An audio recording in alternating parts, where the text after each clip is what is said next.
السلام عليكم ورحمة الله وبركاته. إن شاء الله نعرض في الفيديو 4 أنابيب بوتاجاز انصاص فك وتركيب للطارات للبيع مع كوشة.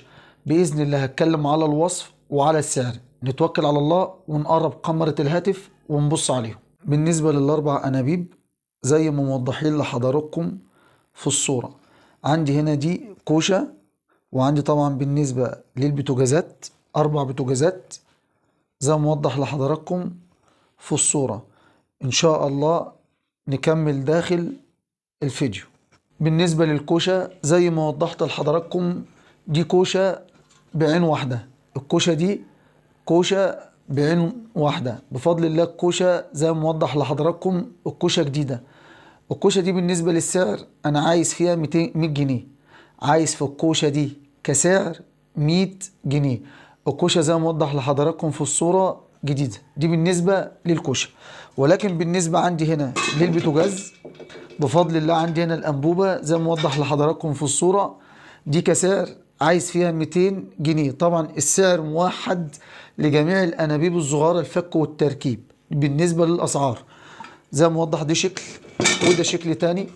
زي ما موضح لحضراتكم دي شكل تاني الأنبوبة، دي شكل الأنبوبة. طبعا بالنسبة للسعر، السعر موحد لل4 أنابيب الصغيرة عايز فيهم 200 جنيه لكل أنبوبة. دي طبعا للأنبوبة التانية. وعندي بالنسبة هنا طبعا عندي هنا دي الأنبوبة التالتة، ولكن الأنبوبة دي عايزة نبل للطارة. عندي الطارة موجودة وعندي الصليبة موجودة، ولكن عايز النبل اللي بيربط هنا. النبل ده كسعر عامل 10 جنيه. ان شاء الله حد حابب ياخدهم على كده مفيش مشكلة، حابب اجيب له النبل برضو مفيش مشكلة. ولكن عندي الأنبوبة هنا رقم 3 دي عايزة صليبة، عايزة صليبة اللي بتبقى موجودة تحت الكوشة ما بين الكوشة والطارة. دي الأنبوبة رقم 3. طبعا كل أنبوبة أنا عايز فيها 200 جنيه باستثناء الكوشة أم عين واحدة عايز فيها 100 جنيه.